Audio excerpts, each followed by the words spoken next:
I'm rinsing now, see? But I don't have the bucket for this. I really don't know how to do it. So I tried to press like this.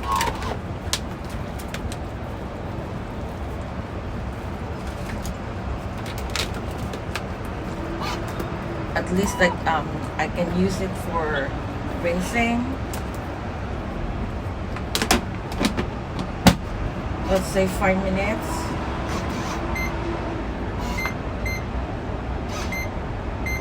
So I choose 5 minutes.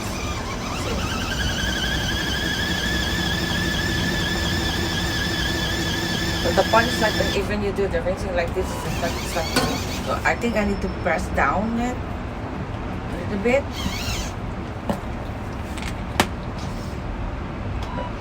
So that it will be rinsed, but it's not doing. So I let it go. See the option, see? It's not. So I really don't know what this is for.